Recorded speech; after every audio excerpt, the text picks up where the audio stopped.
There is a moment every autumn when Parisian women open their wardrobe and everything works, while yours does not.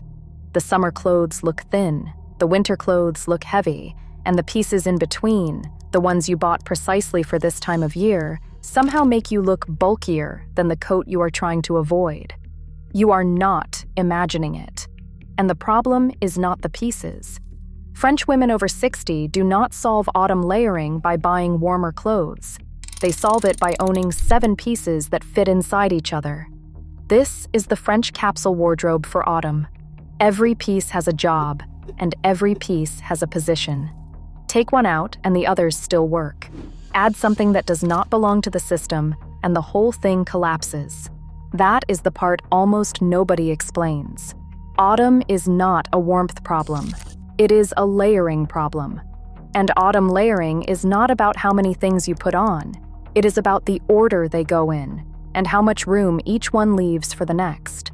So we are going to work from the outside in. 7 pieces, starting with the one the world sees first, ending with the one nobody sees at all, which is the one that decides whether any of it works.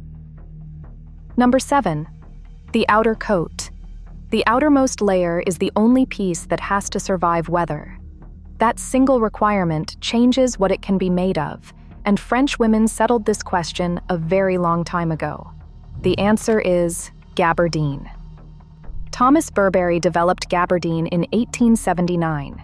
He was solving a specific problem. The waterproof outerwear of the period was rubberized, which meant it kept rain out and kept everything else in. Gabardine was different. He waterproofed the yarn before weaving rather than coating the finished cloth, then wove it tightly enough to shed water while still letting air through. That innovation became the foundation of the Burberry trench coat, which remains the defining gabardine garment in Parisian style to this day. That is why the fabric matters to you now. A gabardine coat holds its shape when it is damp. A wool coat drinks the rain and hangs off your shoulders like a wet towel. And a coat that has lost its shape makes everything underneath it look shapeless too. Here is the part that most autumn fashion advice gets backwards. Your outer coat should be the least insulated thing you own for this season, not the most. It is a shell. Its job is wind and rain and structure. The warmth comes from the layers inside it, and those layers need room. So when you try a coat on, do not try it on over a blouse. Try it on over the thickest knit you own. If you cannot cross your arms in front of you comfortably, the coat is too small, no matter what the label says. Almost every woman who tells you she does not suit coats has been buying them a size too close to the body. Length matters as well. The hem wants to land either above the knee or clearly below it. Landing exactly at the knee cuts your leg at its widest point and makes you look shorter than you are. Number 6. The second coat, which is not a coat. This is the piece almost nobody outside France owns, and it is the reason French autumn dressing looks effortless when yours feels like work. It is a heavy, unlined, unstructured jacket, sometimes wool, sometimes a thick cotton twill. No padding in the shoulder, no lining, no stiffening in the front. You wear it 2 ways. On a mild day, it is your outer layer and the gabardine stays on its hook.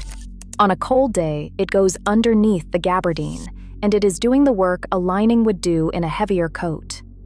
That flexibility is the entire point. Autumn layering in most of the Northern Hemisphere is not one temperature.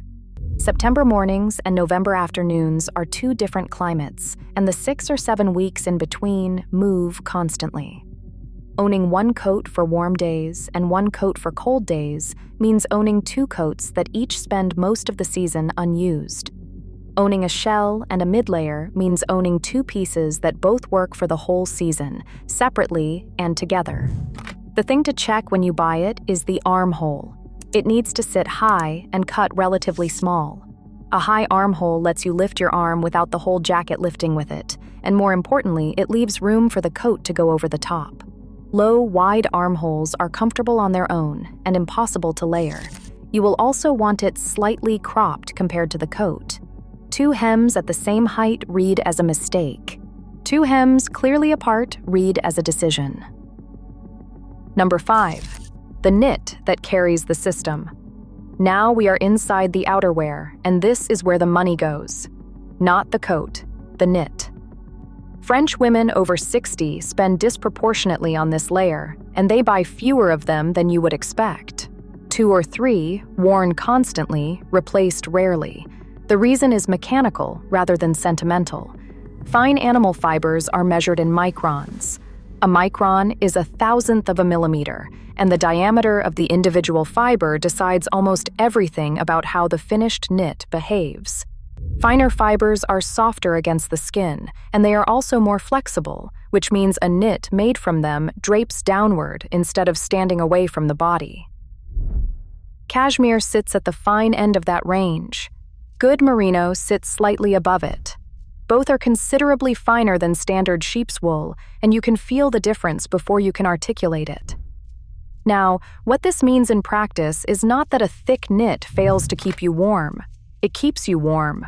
Trapped air is what insulates, and a chunky knit traps plenty of it. The question is what you pay for that warmth, and you pay in volume. A fine gauge cashmere jumper gives you the same warmth in half the space. That is the whole trade, and it is why the chunky one is the mistake. It looks warmer on the hanger. It photographs beautifully on someone 30 years younger with a coat draped over one shoulder. On you, under a coat, it turns your torso into a rectangle and eliminates the room your outer layers needed. Buy the thin one. Buy it in a plain color.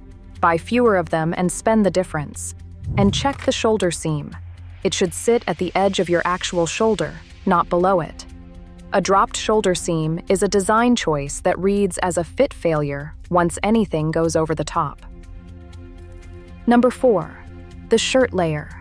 Underneath the knit, and this is where French autumn dressing does something specific. The shirt is visible, deliberately.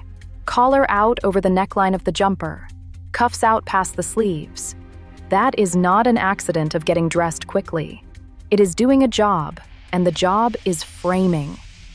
A crew neck jumper on its own creates a single unbroken line from shoulder to shoulder across the chest, and that line sits at the widest part of your upper body. Bring a collar up through it, and you break that line vertically. The eye follows the vertical. You read as longer through the torso and narrower through the shoulder. The cuffs do the same at the wrist. A sleeve that ends in a plain knit edge stops abruptly. A sleeve that ends in a shirt cuff has a finish to it, and the small strip of contrast draws attention to the narrowest part of your arm rather than the widest. Cotton poplin is the standard choice, and the reason is that it is thin enough to disappear under the knit. Anything with body to it, anything brushed or heavy, creates a bulk problem at exactly the point where you have the least room to spare. There is a second option for the same slot, and it is the one that turns the whole outfit less formal without breaking the structure. The striped cotton top. The French Navy adopted the striped knit shirt as regulation uniform in 1858, and the specification was precise down to the number of stripes on the body and the sleeves. It has been in continuous civilian wear since, which is a longer, unbroken run than almost any other garment you own. Coco Chanel brought the marinière from the docks to Deauville in 1916, which is when it crossed from workwear into what we now call Parisian style, and Jean-Paul Gaultier made it his signature nearly 7 decades later, which tells you something about how durable the thing actually is. It sits in the shirt slot. It layers the same way. It just reads as a Saturday instead of a Tuesday. If you want the most authentic version, St. James and Armor Luxe are the 2 French heritage makers who have been producing it to the original naval specification for over a century. Number 3. The trouser. We are below the waist now, and the rules change, because nothing is layering over this. Which means the trouser has exactly one job. It has to hang. A trouser that hangs straight from the widest point of your hip to the floor creates one continuous vertical line. A trouser that follows the shape of your leg creates several horizontal ones, and every horizontal line is a place where the eye stops. That is the whole principle, and it explains a rule you have probably heard without being given a reason for. French women over 60 tend to avoid trousers that taper hard at the ankle in autumn. Not because tapered trousers are unflattering in themselves, because in autumn you are adding volume above the waist, and a narrow ankle under a layered top makes the proportioned top heavy. The fabric that hangs best is wool crepe. It is worth knowing why.